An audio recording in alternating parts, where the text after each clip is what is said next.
தலைகளை தாழ்த்தி ஜெபிப்போம்.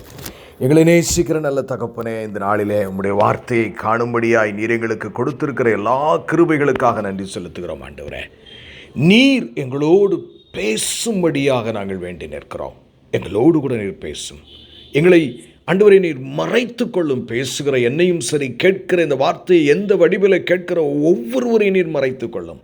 நீர் மாத்திரம் மகிமைப்படும்.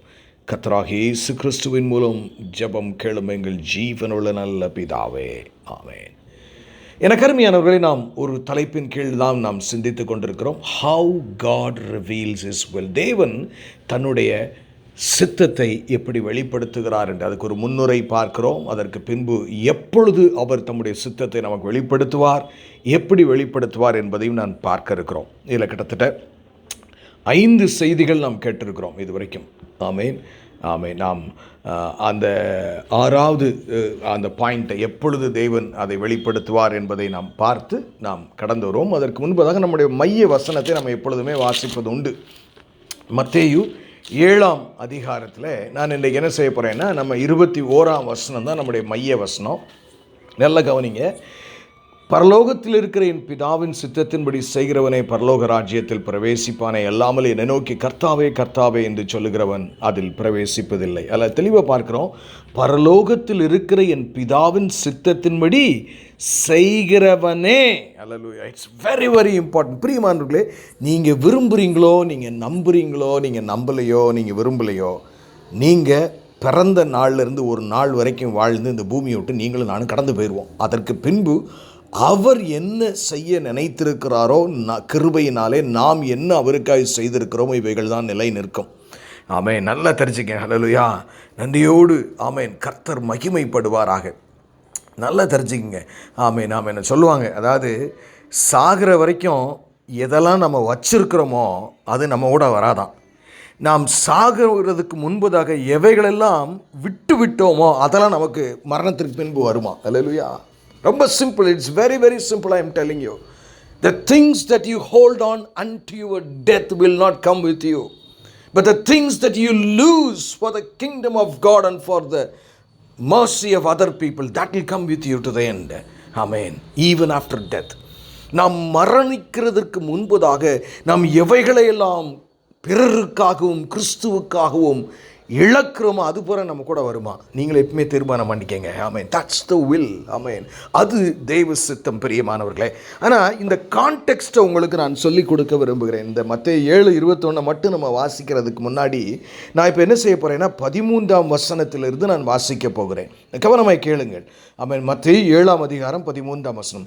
இடுக்கமான வாசல் வழியாய் உட்பிரவேசியுங்கள். அல்லேலூயா. ஆண்டவர் என்ன எது தேவ சித்தம்? இடுக்கமான வாசல் வழியாய் உட்பிரவேசியுங்கள். கேட்டுக்கு போகிறவர் வாசல் விரிவும் வழி விசாலமுமாய் இருக்கிறது, அதன் வழியாய் பிரவேசிப்பவர்கள் அநேகர். நல்லா தெரிஞ்சுக்குங்க. ஆண்டவருடைய சித்தம் என்ன? நம்ம இதில் 2 வழியை சொல்கிறாரு. 2 வழி தான் இருக்குது உலகத்தில். நம்ம இன்னைக்கு பார்க்குறோம் நிறைய மதங்கள் இருக்கிறது உலகத்தில். ஏன்னா, ஆனால் கிறிஸ்தவமும் இருக்கிறது. ஆனால் ஆண்டவர் பார்த்தீங்கன்னா எத்தனை மதங்கள் இருந்தாலும் எந்த ஒரு மதமுமே நரகத்துக்கு போகிற வாசலை வழியை சொல்லிக் கொடுக்கிறது இல்லை. எல்லாம் மோட்சம் என்று தான் சொல்லுகிறார்கள். ஆனாலும் வேதம் சொல்லுகிற 2 வழி. குறுகலான பாதை ஒன்று, வழி விசாலமான பாதை. நானே வழியும் சத்தியமும் ஜீவனுமாயிருக்கிறேன், என்னாலே அல்லாமல் ஒருவனும் பிதாவினிடத்தில் சொர்க்கத்திற்கு பரலோக ராஜ்யத்திற்கு வரான் என்று வேதம் சொல்லுகிறது. அப்போ இயேசுதான் மெய்யான தெய்வம் என்று அவரை மாத்திரம் என் வாழ்க்கையில் எத்தனை நன்மைகள் வந்தாலும் எத்தனை தீமைகள் வந்தாலும் அவரே என்று தேர்ந்தெடுத்து வாழ்கிறதான். ஏன்னா நிறைய நேரங்கள் என்னென்ன நமக்கு சின்ன சின்ன பிரச்சனை வந்த உடனே என்ன இயேசு நான் என்ன ஜெபம் பண்ணி என்ன நடந்துச்சு, நீங்கள் அப்படி நினைக்காதீங்க பிரியமானவர்களே. நம்முடைய வாழ்க்கை கர்த்தருடைய கரத்தில் இருக்கிறது. அவர் நம்ம எந்த பாதையிலே கொண்டு போனாலும் அவர் நன்மையாக முடிய பண்ணுவார். ஏன்னா நம்மளை நேசிக்கிறவர், நம்மை கரம் பிடித்து வழிநடத்துகிறவர் வானத்தையும் பூமியும். அவர் தப்பே பண்ண மாட்டார். அவர் எது செய்தாலும் நம்முடைய நன்மைக்கு எது. ஆனால் இதை ஏற்றுக்கொள்ளுகிறதற்கு அநேக நேரங்களில் அநேகருக்கு கடினமாக இருக்கலாம். ஆகவே தான் வேதம் சொல்லுகிறது, இடுக்கமான வாசல் வழியாய் பிரவேசியுங்கள். நம்ம தான் டிசைட் பண்ணணும். எஸ், இட் இஸ் நேரோ வே, ட்விஸ்டட் வே, ஸ்மால் கேட். அடுத்த வசனத்தை பாருங்க. ஜீவனுக்கு போகிற வாசல் இடுக்கம். ஜீவனுக்கு போகிற வாசல் இடுக்கமும் நேரோ, வழி நெருக்கமுமாயிருக்கிறது, அதில் கண்டுபிடிக்கிறவர்கள் சிலர். நீங்கள் சொல்கிறேன், ஏன் என் வாழ்க்கையில் இவ்வளவு துன்பம், ஏன் எனக்கு இந்த வியாதி, எனக்கு ஏன் இந்த ஃபைனான்ஷியல் பிரச்சனை, எனக்கு ஏன் இந்த டென்ஷன்? எனக்கு அருமையானவர்களே, that is the way of the Christian life. வழி நெருக்கமுமாயிருக்கிறது. ஏற்கனவே உங்களுக்கு வாசித்துருக்கிறேன். இன்னொரு இடையில ஒரு வசனத்தை வாசித்துட்டு நம்ம இங்கே வரலாம் அப்படின்னு என் மனசு சொல்லுது. அப்போஸ்தலர் 14ஆம் அதிகாரம் 22ஆம் வசனம். மன்னிக்கும், அப்போஸ்தலர் 14ஆம் அதிகாரம் 22ஆம் வசனம். அந்த காலத்து சீஷர்கள் விசுவாசிகளுக்கு எப்படி பிரசங்கம் பண்ணாங்கன்னு பாருங்கள். சீஷருடைய மனதை திடப்படுத்தி, விசுவாசத்தில் எதுக்காக திடப்படுத்தணும்? பிரச்சனைகள் இருக்குங்கிறதுக்காக நீங்கள் ஆண்டவரை கோவிச்சிட்டு போயிடாதீங்க. அது குளத்தை கோவிச்சிட்டு போகிற மாதிரி நீங்கள் என் உயிரே போனாலும் என் இயேசுவை நான் விடமாட்டேன் என்று உறுதியாக இருக்க வேண்டும் என்று சீஷருடைய மனதை திடப்படுத்தி விசுவாசத்தில் நிலைத்திருக்கும்படி அவர்களுக்கு புத்தி சொல்லி, நிலைத்திருக்கணுமா விசுவாசத்தில், ஓடி ஓடி போயிட்டு வரக்கூடாது, நிலைக்க புத்தி சொல்லி, நாம் அநேக உபத்திரவங்களின் வழியாய் தேவனுடைய ராஜ்யத்தில் பிரவேசிக்க வேண்டும் என்று சொன்னார்கள். அல்லேலூயா. எனக்கு அருமையான தேவஜனமே, வாழ்க்கையில் ஒருவேளை உங்கள் வாழ்க்கையில் சில நேரங்களில் சில உபத்திரவங்கள் வரலாம். ஆனால் இன்றைக்கி நம்மளுடைய க்ரைட்டீரியா என்ன தெரியுமா? இன்றைக்கி நம்ம என்ன நினைக்கிறோம்? இன்றைக்கி நம்மளும் ஒரு மதமாகவே மாறிட்டோம். கிறிஸ்தவ மதம்னு ஒன்று புதுசாக இருக்குது. அந்த கிறிஸ்து வேறு, அதை நான் பிரசங்கிக்கவும் இல்லை. அது என்ன சொல்லுகிறது?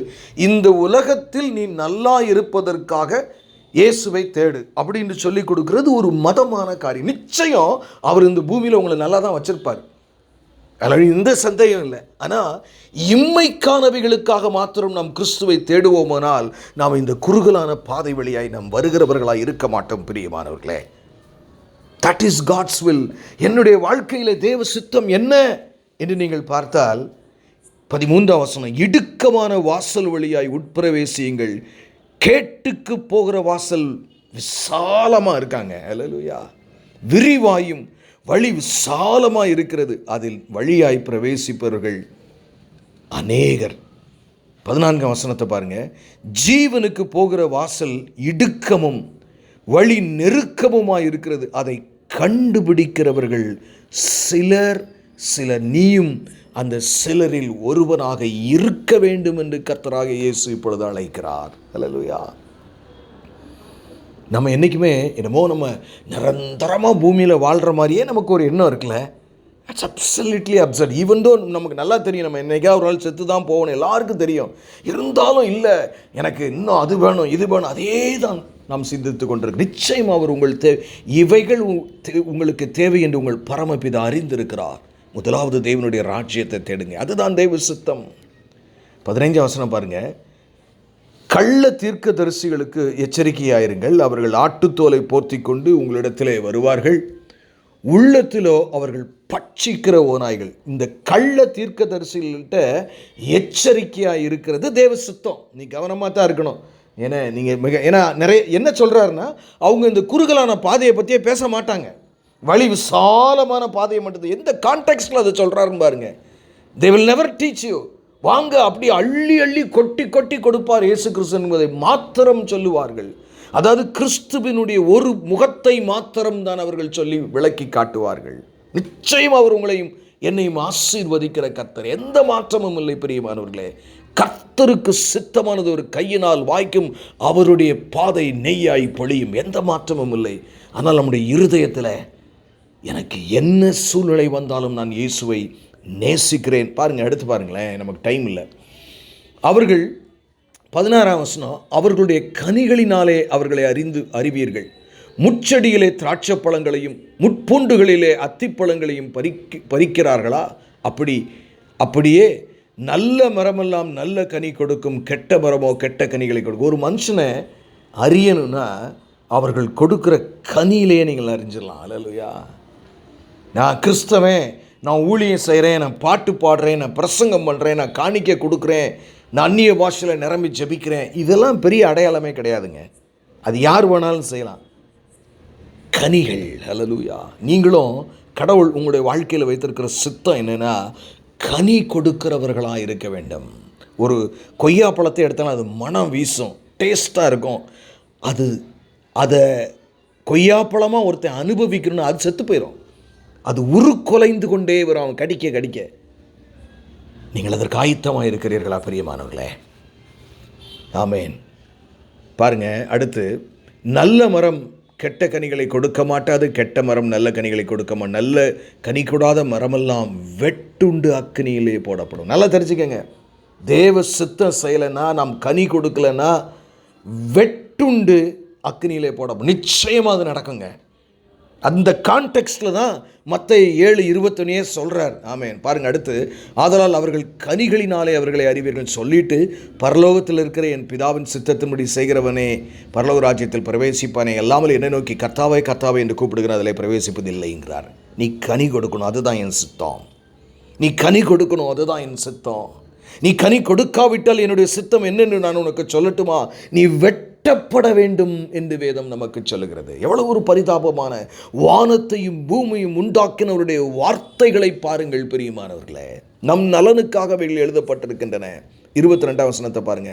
அந்நாளிலே, நம்ம கடைசி ஜட்ஜ்மெண்ட்ல, அநேகர் என்னை நோக்கி கர்த்தாவே கர்த்தாவே, உமது நாமத்தினாலே தீர்க்க தரிசனம் உரைத்தோமே அல்லவா, உமது நாமத்தினாலே பிசாசுகளை துரத்தினோம் அல்லவா, உமது நாமத்தினாலே அநேக அற்புதங்களை செய்தோம் அல்லவா என்பார்கள். அப்பொழுது நான் ஒரு காலமும் உங்களை அறியவில்லை, அக்கிரம செய்கைக்காரரே, என்னை விட்டு அகன்று போங்கள் என்று நான் அவர்களுக்கு சொல்லுவேன். ஏன் ஐயா அப்படி எழுதப்பட்டிருக்கிறது? அவர்கள் என்ன சொல்லுகிறார்கள்? ஏன்னா இந்த உலகத்தில் பார்த்தீங்கன்னா 4 வகையான ஜனங்கள் உண்டு என்று சொல்லுவார்கள். ஒன்று, தான் ரட்சிக்கப்படாமல் பாவத்தில் ஜீவிக்கிறவர்கள். நான் ரட்சிக்கப்படவில்லை, நான் மீட்கப்படாதவன் என்று தெரிந்து வாழ்கிறவர்கள். தாம் பாவி என்பதை ஒத்துக்கொள்கிறவர்கள். அடுத்து ஒரு கூட்டம் என்னன்னு கேட்டிங்கன்னா, நான் ஒரு பாவி இருக்கிறேன், ஆனால் அதாவது ரெண்டாவது கூட, நான் பாவியாக இருக்கிறேன் ஆனால் நான் ரட்சிக்கப்படலை. முதல்ல இருக்கிறவன் நான் பாவியாக இருக்கிறேன்னு மட்டும்தான் அவனுக்கு தெரியும். ஏன்னா அடுத்த நான் பாவியாக இருக்கிறேன் ஆனால் நான் ரட்சிக்கப்படலை. இன்னொரு கூட்டம் நான் பாவியாக தான் இருக்கிறேன் ஆனால் நான் ரட்சிக்கப்பட மாட்டேன், எனக்கு வேண்டாது. 4வது ஒரு கூட்டம் இருக்குங்க. அந்த கூட்டம் என்ன தெரியுமா? நான் ரட்சிக்கப்பட்டிருக்கேன்னு நினச்சிட்டு ரட்சிக்கப்படாமல் இருக்கிற பரிதாபமான ஒரு கூட்டம். அந்த கூட்டம் தான் கம்ப்ளைண்ட் பண்ணுது ஆண்டவர்கிட்ட. நான் உங்கள் நாமத்தினாலே தீர்க்க தரிசனம். அவன் என்ன நினைச்சிருந்தான்? நான் ரட்சிக்கப்பட்டவன் என்று நினைத்து கொண்டிருந்தான். நான் தேவனுடைய ஊழியக்காரன் என்று நினைத்து கொண்டிருந்தான். நான் உம்முடைய நாமத்தினாலே தீர்க்க தரிசனம் சொல்லவில்லையோ, நம்முடைய நாமத்தினாலே பிசாசுகளை விரட்டவில்லையோ, வியாதிகளை குணமாக்கவில்லையோ, என்னை எப்படி நீர் உம்முடைய பிள்ளை இல்லை என்று. அப்போ என்ன அர்த்தம்? அந்த 2 பாதை சொல்கிறார் தெரியுமா? குறுகலான விசாலமான பாதை. அவனுக்கே ஒரு மோஸ்ட் கன்ஃபியூஸ். தான் ரட்சிக்கப்பட்டேன்னு நினச்சிட்டு ரட்சிக்கப்படாமல் இருக்கிற கூட்டத்தை பற்றி தான் இந்த இடத்துல ஆண்டவர் பேசுகிறாரு. எனக்கு அருமையா, எவ்வளோ ஒரு பரிதாபம். ஏன் தெரியுமா? என்ன டிஃப்ரென்ஸ் தெரியுமா ரெண்டுக்கும்? இவன் தேவ சித்தத்திற்கு தன்னை ஒப்பு கொடுத்தவன். இன்னொருவன், அடுத்த கூட்டம், கிறிஸ்துவை தன்னுடைய சித்தத்துக்கு ஒப்பு கொடுக்க வேண்டும் என்றே வாழ்ந்து முடித்தவர்கள், பிரசங்கித்தவர்கள். நீங்களும் நானும் எந்த கூட்டத்தில் இருக்கிறோம் பிரியமானவர்களே? நம்மை கிறிஸ்துவின் சித்தத்துக்கு அர்ப்பணிக்க நாம் தயாராக இருக்கிறோமா? இல்லாவிட்டால் கிறிஸ்துவை நம் சித்தத்திற்கு ஒப்பு கொடுக்கிற காரியத்தில் உங்களுக்கு நாட்டம் உண்டா? Just think through. எனக்கு அருமையான தேவஜனமே, ஒருவேளை இந்த வார்த்தைகள் சற்று கடினமாக இருந்தாலும் இவைகள் சத்தியம் நிறைந்தவைகள். நம்ம நலனுக்காக தான் ஆவியானவர் பேசுகிறார். இந்த கேட்கிற ஒவ்வொருவருடைய நலனுக்காக. பாருங்க, எவ்வளோ ஒரு பயங்கரம் பாருங்களேன். 23ஆம் வருஷம். அப்பொழுது நான் ஒரு காலம் உங்களை அறியவில்லை. யார் அறிய மாட்டார் ஆண்டவர்? அவர் சித்தத்திற்கு தன்னை ஒப்பு கொடுக்காதவர்கள். ஒரு காலம் நான் உங்களை அறியவில்லை, அக்கிரம செய்கைக்கார என்னை விட்டு அகன்று போங்கள் என்று நான் அவர்களுக்கு சொல்லுவேன். ஆகையால் நான் அடுத்து சொல்லிட்டு ஒரு முக்கியமான பகுதிக்கு வரார் ஏசாமி. ஆகையால் நான் சொல்லி அந்த வார்த்தையை கேட்டு, அடுத்து சொல்கிறாரு, யார் தேவ சித்தம் செய்கிறவன் இங்கே சொல்கிறாரு. நான் சொல்லி இந்த வார்த்தையை கேட்டு இவைகளின்படி செய்கிறவனே. Are you doing it? வசனத்தின்படி வாழ்கிறோமா பிரியமானவர்களே? எனக்கு எனக்கு அருமையான தேவஜனமே, நம்ம அதிகமாக ஜெபிக்கும் பொழுது ஆவியின் கனிகளை நம்ம கொடுப்போம். ஏன்னா இப்போ நம்ம தான் தனி ஜெபமே இல்லையே. நெஞ்சில் கை வச்சு நம்ம சொல்லுவோம், எவ்வளவு நேரம் நம்ம தனி ஜெபத்தில் தேவ சமூகத்தில் இருக்கிறோம் என்று சொல்லி. எனக்கு அருமையானவர்களே, என்ன சொல்றாருன்னா ஆண்டவர், நீ ஊழியம் செய்து பிரயோஜனம் இல்லை, ஆவியில நிரம்பி பிரயோஜனம் இல்லை, எல்லாமே பிரயோஜனம் இல்லை, என் சித்தத்தின்படி நீ செய்கிறவனாய் இருக்க வேண்டும். அப்படி சொல்லிட்டு தான் சொல்றாரு. என்ன அழகான ஒரு வார்த்தைன்னு பாருங்க. எங்க ஆண்டவர் வராருன்னு, நீங்க அவர் சித்தத்தை செய்கிறவர்களாக இருக்க வேண்டும் என்று கர்த்தர் விரும்புகிறார். நான் சொல்லி இந்த வார்த்தைகளை கேட்டு இவைகளின்படி செய்கிறவன், இவைகளின்படி செய்கிறவன், இவைகளின்படி செய்கிறவன், இவைகளின்படியே செய்கிறவன் எவனோ அவன் தன் வீட்டை, ஆமேன், ஹல்லேலூயா, ஆமேன்.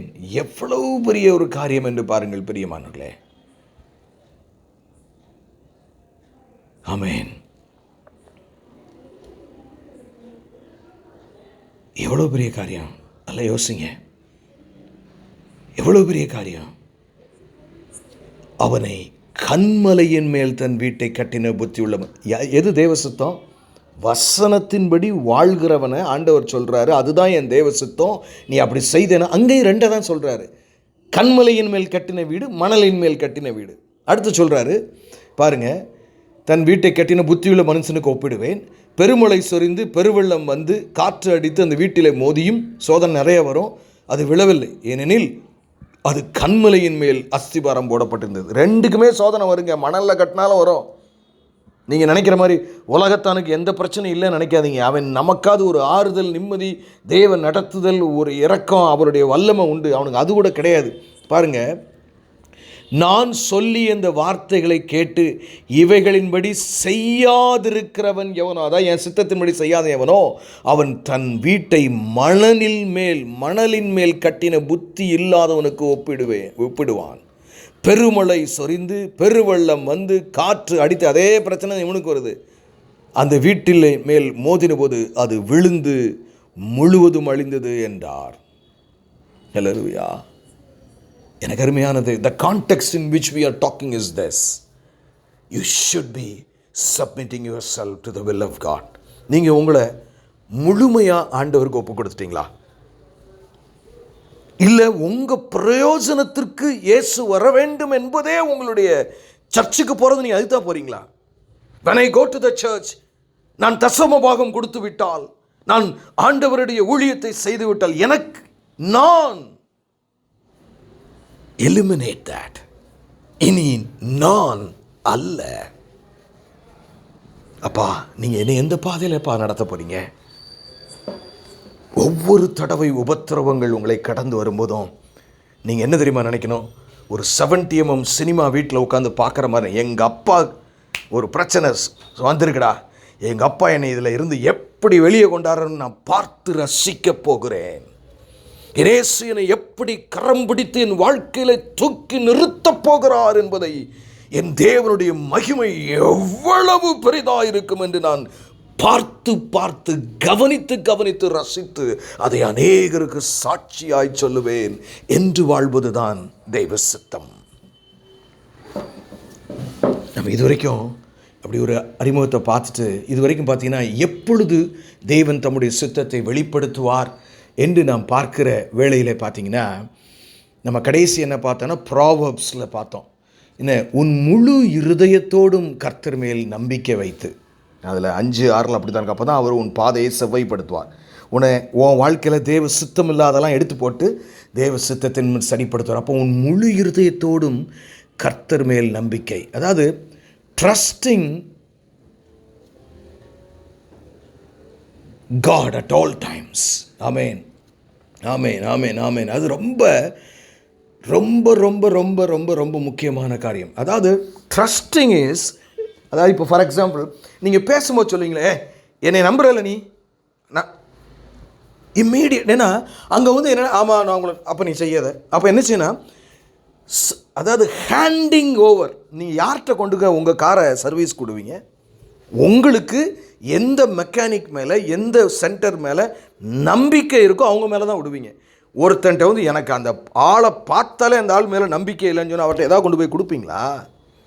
அப்போ கர்த்தர் மேலே நீங்கள் நம்பிக்கை வச்சா தான் உங்களுக்கு தேவ சித்தம் வெளிப்படணும்னு என்ன அர்த்தம்? அவரை கம்ப்ளீட்டாக அவருடைய வாழ்க்கை, உங்கள் வாழ்க்கை அவர்கிட்ட சரண்டர் பண்ணிடணும். நீங்கள் நப்பா பார்த்து கொள்ளுவார். My father will definitely do it for me. எனக்கு அருமையான trusting is handing over, surrender. இப்போ நல்லா பாருங்களேன், அதை நம்ம இன்னும் கொஞ்சம் ஆழமாய் பார்ப்போம். அப்போ நமக்கு அடுத்த கேள்வி, ஹவு டு ட்ரஸ்ட் காட். கர்த்தரை நான் எப்படி நம்புவது, எப்படி நம்பணும்? இந்த வசனம் என்ன ஆழமாயிடுச்சு? முதல் காரியம் பார்த்தீங்கன்னா, எனக்கு அருமையானவர்களே, give your worries to God. முதல்ல நீங்கள் ஆண்டவரை நம்பி வாழ்கிறீங்கன்னா, நீங்கள் எதெல்லாம் எக்ஸ்சேஞ்ச் பண்ணணும்னா, உங்கள்கிட்ட இருக்க சில இதை ஆண்டவர்கிட்ட எக்ஸ்சேஞ்ச் பண்ணணும். உங்கள் பாவத்தை முதலாவது எக்ஸ்சேஞ்ச் பண்ணி பாவ மன்னிப்பை வாங்கிடணும். அதுக்கடுத்து பார்த்தீங்கன்னா, உங்கள் கவலையை அவரிடத்தில் வைத்து விட வேண்டும். 1 பேதுரு 5:7 எப்படி? 1 பேதுரு 5:7 இப்படி சொல்லுது, அவர் உங்களை விசாரிக்கிறவரானபடியால் உங்கள் கவலைகளை எல்லாம் அவர் மேல் வைத்து விடுங்கள். கொஞ்சத்தை நீ வச்சுக்கலாம், நாங்கள் இல்லை, உன் கவலைகளை எல்லாம் அவர் மேல் வைத்து விடு. ட்ரஸ்டிங் காட்னா உங்கள் கவலையை அவர் மேலே வைக்கிறது. அப்பா பார்த்து கொள்ளுவார். நிச்சயமாக என்னால் இதை தாங்க முடியல, இது என்னால் செய்யவே முடியாது, ஆனால் அப்பா பார்த்துக்கிடுவார். ஆமென். அது மாத்திரமல்ல, நீங்கள் ஒருத்தரை நம்புறீங்கன்னு வைங்களேன், ஒரு நம்பிக்கைக்கான ஆளுன்னா அவர்கிட்ட நீங்கள் அவரை பார்க்கும் பொழுதெல்லாம் பேசுவீங்கல்ல, அவரை நினைக்கும் போதெல்லாம் அவரை கூப்பிடுவீங்க. என்னங்க பிரதர் எப்படி இருக்கிறீங்க, சிஸ்டர் எப்படி இருக்கிறீங்க?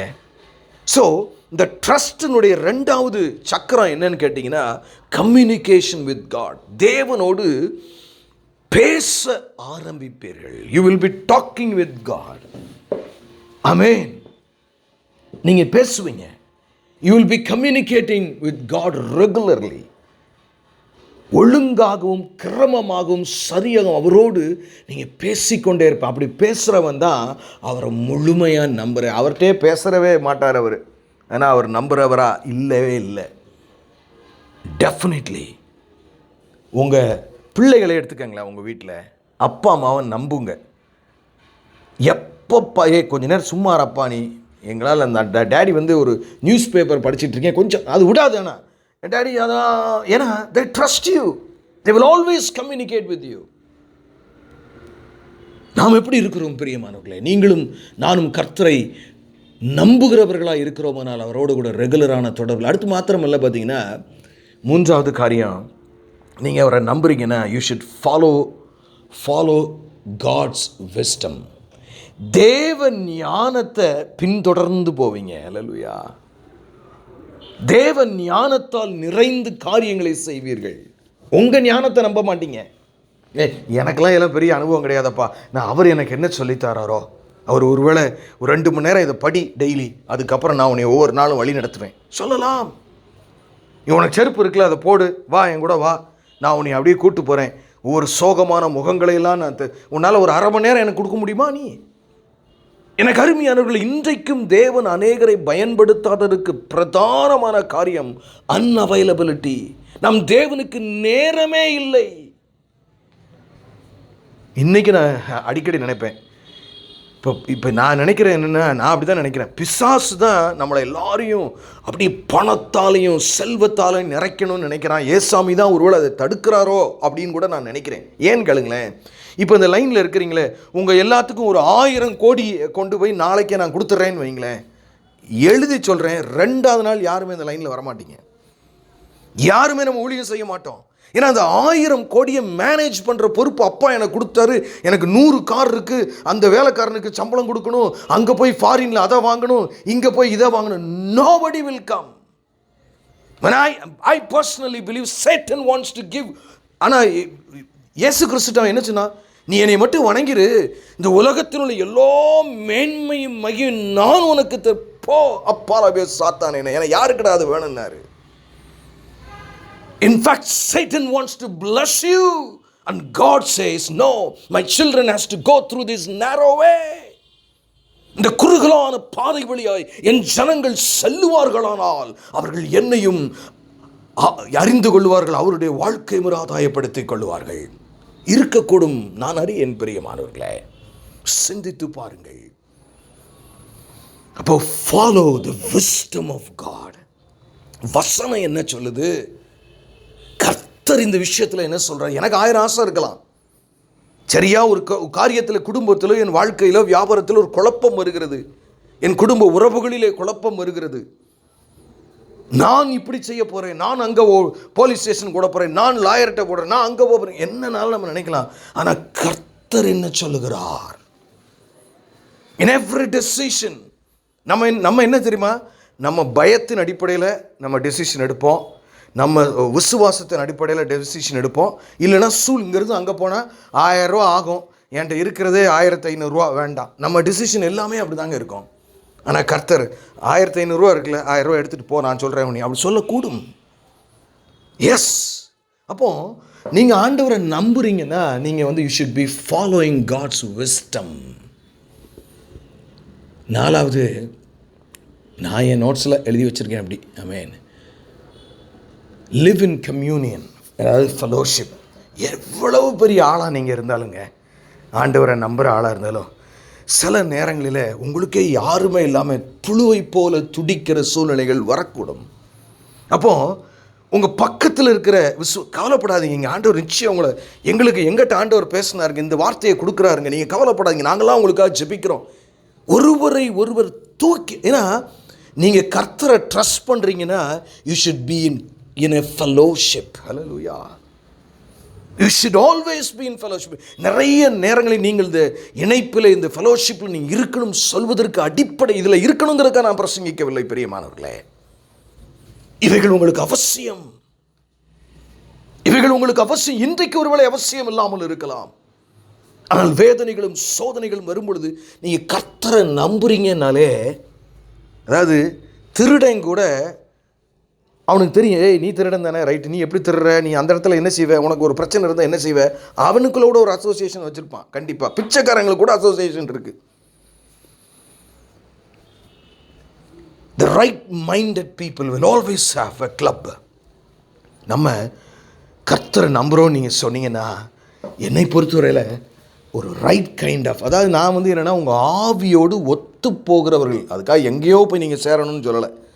ஏன்னா உங்கள் ஆவியோட இந்த பிரதர்கிட்ட பேசுகிறேன், இந்த சிஸ்டர்கிட்ட பேசுகிறேன், இவங்ககிட்ட பேசினாலே யாரோட பழகும்போது நீங்கள் ஆவிக்குரிய வாழ்க்கையில் முன்னாடி போகிறீங்களோ அவங்களோட பழகுங்க. யாரோட பழகும்போது பின்னாடி போகிற மாதிரி இருந்தால் அவனை கட் பண்ணிடுங்க. ஒருவேளை அதுக்காக நீங்கள் விரும்புகிறதையே சொல்கிற ஆளாகவே இருந்தால் அது ஆபத்து. அப்போ ஒரு நல்ல ஃபெலோஷிப். 5வது காரியம், எப்படி ஆண்டவரை ட்ரஸ்ட் பண்ணணும்னா, யூ ஹாவ் டு வெயிட். உம்முடைய காலங்கள் கர்த்தருடைய கரத்தில் இருக்கிறது. ஹல்லேலூயா. அப்போ நீங்கள் காத்திருக்க வேண்டும் பிரியமானவர்களே, காத்திருக்க வேண்டும். அப்போ இந்த 5 காரியங்களும் ஒருவேளை நீங்களும் நானும் செய்வோமானால், என்னை பொறுத்தவரை கடவுளை, கர்த்தராகிய இயேசு கிறிஸ்துவை, பிதாவாகிய தெய்வனை, பரிசுத்த ஆவியானவராகிய ஒரே தெய்வத்தை நம்புவதற்கு அடையாளம். அடுத்து இன்னும் ஒன்று பார்ப்போம். ஹல்லேலூயா. ப்ராவர்ப்ஸ்லேயே, அதே ப்ராவர்ப்ஸில் தான் 3ஆம் அதிகாரத்தில் எப்பொழுது கர்த்தர் தம்முடைய சித்தத்தை வெளிப்படுத்துகிறார் என்ற தலைப்பில் 3வது ஒரு காரியத்தை நாம் பார்ப்போம். ஆமென். 3ஆம் அதிகாரம் 6ஆம் வசனம் பாருங்கள். உன் வழிகளில் எல்லாம் அவரை நினைத்துக்கொள். அதான் நல்லா பார்த்தீங்கன்னா, இந்த 5-6 நான் வாசிக்கிறேனே, இந்த 6வது வசனம் என்ன சொல்லுதுன்னா, அப்பொழுது அவர் உன் பாதைகளை செவ்வைப்படுத்துவார். யாருக்கெல்லாம் இப்போ உங்களுக்கு ப்ராப்ளம் இருக்குது, செவ்வைப்படுத்தணும்னு நினைக்கிறீங்க, ஓப்பனாகவே நான் வர்றேன். இந்த வார்த்தையை கேட்க நீங்கள் யாராக இருந்தாலும் சரி, உங்களுக்கு குடும்பத்திலையோ, உங்கள் பர்சனல் லைஃப்லையோ, எங்கேயாவது ஒரு இடத்துல எனக்கு இந்த சரீரத்தில் ப்ராப்ளம் இருக்குது, எனக்கு ஃபைனான்ஸில் ப்ராப்ளம் இருக்குது, என் குடும்பத்தில் ப்ராப்ளம் ஏதாவது இருக்கா, வசனம் அதுக்கு தாங்க வருது, டைரெக்டாக வருது. இப்போ உங்களுக்கு என்ன வருது, என்ன சொல்கிறாரு? உன் பாதைகளை செவ்வைப்படுத்து. யாருக்கெல்லாம் செவ்வைப்படுத்தணும்னு நினைக்கிறீங்களோ அவங்க 3 காரியம் செய்யணும். அல்லேலூயா. இன்னொரு பிரசங்கம் இதுக்குள்ளே வருது. என்ன? உன் சுய புத்தியின் மேல் சாயாமல். அப்படின்னா என்ன அர்த்தம்? ஆமென். அதாவது சுய புத்தியின் மேல் சாயக்கூடாதுன்னா கர்த்தருடைய புத்தியின் மேல் சாயணும், சுய புத்தியின் மேல் சாயக்கூடாதுன்னு பார்த்தோம். ஏற்கனவே அதை பார்த்துட்டோம், இருந்தாலும் சும்மா நான் உங்களுக்கு சொல்கிறேன். அப்படின்னா என்ன அர்த்தம்னா சொல்லுவாங்களே, என்னை நம்புறியா இல்லையா? ஆமாம், கம்ப்ளீட்டாக உங்களை நம்புகிறேங்க. அப்போ நான் சொல்கிறத செய். That is the immediate follow the instruction. இயேசு என்ன சொல்லுகிறாரோ, அவர் வசனம் என்ன சொல்லுகிறாரோ அதை அப்படியே செய்கிறவர்கள் தான் தேவனை சார்ந்தவர்கள், தன் சுயசித்தத்தில் சாராம. முதல் காரியம் என்ன, உங்களுக்கு எல்லாத்தையும் சரி பண்ணணும்னா. ரெண்டாவது காரியம், உன் முழு இருதயத்தோடும் கர்த்தர் மேல் நம்பிக்கையாயிருது. அதுதான் ஒரு 5 பாயிண்ட் நம்ம பார்த்தோம். அடுத்து இப்போ 6வது, எப்போ அவர் சித்தத்தை வெளிப்படுத்துவாரா, உன் வழிகளில் எல்லாம் அவரை நினைத்துக்கொள். இந்த 3ஐ நீ செஞ்சுன்னா அப்பொழுது அவர் உன் பாதையை செவ்வைப்படுத்தும். உன் சித்தத்தை, ஓம் பாதை நீ தவறாக போய்கிட்டு இருக்க, அதெல்லாம் கரெக்ட் பண்ணி அவர் பாதையில் நெய்யாய் பொழிய பண்ணுவார். எனக்கு அருமையான தேவச்சன், இது என்ன எது தெரியுமா? எப்படிங்க ஒரு மனுஷன், நல்லா யோசிச்சு பாருங்க, உன் வழிகளில் எல்லாம் அவரை நினைத்துக்கொள் அப்படின்னா என்னங்க? அப்போ நம்ம வந்து ரோட்டில் போகும்போதெல்லாம் அவரை நினச்சிக்கிட்டே போனால் மட்டும் போதுமா? அப்படி கணக்கு கிடையாதுங்க. அதுவும் இருக்கலாம். ஆனால் உன் வழிகளெல்லாம் அவரை நினைத்துக்கொள்ளுன்னா ஆழமான அர்த்தம் என்ன தெரியுமா? ஹேவிங் ஃபெலோஷிப் வித் காட், தேவனோடு சஞ்சரிக்கிற ஒரு அனுபவம். ஏனோக்கை போல ஹேவிங் ஃபெலோஷிப் வித் காட். எப்பா என்னப்பா இப்படி ஒரு சிக்கலாகி போச்சு, என்ன செய்யணும்? Communicating with God, fellowshipping with God. நீங்கள் எப்படிங்க உங்கள் வாழ்க்கை இருக்குது? ஏதோ இந்த 1 மணி நேரம் லைனுக்கு வரும்போது நான் ஏதோ தேவ சிந்தையில் இருப்பேன், அடுத்தெல்லாம் நான் அவனை எடுத்தேன்னா பார்த்துக்க. இல்லை பிரியமானவர்களே, நீங்கள் ஆவியின் கனியில் இருக்கணும், அப்பாவோட உறவில் இருக்கணும். அதுதாங்க கிறிஸ்தவ வாழ்க்கை, அதுதான் தேவ சித்தம். You should be working hard that you prove yourself as the fruit for Christ. இயேசுவுக்கு கனி என்பதை ஜனங்களுக்கு நிரூபிக்கிற ஒரு வாழ்க்கையை உங்களிடத்தில் எதிர்பார்க்கிறார். அதுதான் தேவ சித்தம். அதற்கு நீங்கள் என்ன செய்யணும் தெரியுமா? நான் இப்போ இன்னைக்கு சாயங்காலத்தில் கூட என் மனைவியை கொண்டு ஒரு இடத்துல விட்டுட்டு ஒரு சின்ன 1/2 hour கேப் என் பெட்ரூமுக்கு வந்து என் பெட்டில் இருந்து கர்த்தரை துதிக்க ஆரம்பித்தேன். என்னங்க, ஆவியானவர் என் மேல் அப்படியே இறங்கி வருகிறார். அப்போது நான் கூட யோசிப்பா, நான் எப்படா தனியாக வருவேன் துடிச்சுக்கிட்டு இருந்தீங்களாப்பா. That's what's my thought. அதுக்கப்புறம் 2 தடவை என் ஒய்ஃபோட ஃபோன் பண்ணியிருப்பா கூட, என்னப்பா எத்தனை தடவை அவங்கள கூப்பிட்றதுன்னா. அதுக்கப்புறம் 3ஆவது தடவை என்னமோ கூப்பிடும் போது தான் எனக்கே கேட்குது. வேறு எதுவுமே செய்யலைங்க. என் பெட்டிஷன் எனக்கு அதைத்தான் இதைத்தான் நான் கேட்கவே இல்லைங்க. I was just praising God for who He is. அவருடைய மகிமை, the fellowship we will be having. இந்த தேவன் உயிருள்ள தேவன். ஏதோ எங்கேயோ பேர் இருக்கோ, நமங்க எங்களுக்கெல்லாம் தெரியாதுங்க. நாங்கள் ஏதோ பிறந்தது அந்த மதங்க, அந்த தெய்வத்தை கும்பிடுறோங்க, அது அப்படிலாம் இல்லைங்க. You will enjoy Christ. அதுதான் தேவ சித்தம். அந்த உறவு, அந்த ஆசை, இயேசுவோடு இருக்க வேண்டும் என்ற ஆசை. எனக்கு அருமையான தேவஜனமே, எனக்கு அருமையான தேவஜனமே. அதனால தான் ஆண்டவர் சொன்னார், ரோமர் 8ஆம் அதிகாரம் 28ஆம் வசனம். ரொம்ப, அதாவது பைபிள்லேயே ரொம்ப ஃபேமஸான ஒரு வசனம் இல்லை அது, உங்கள் எல்லாத்துக்கும் தெரியும். ஆமென்.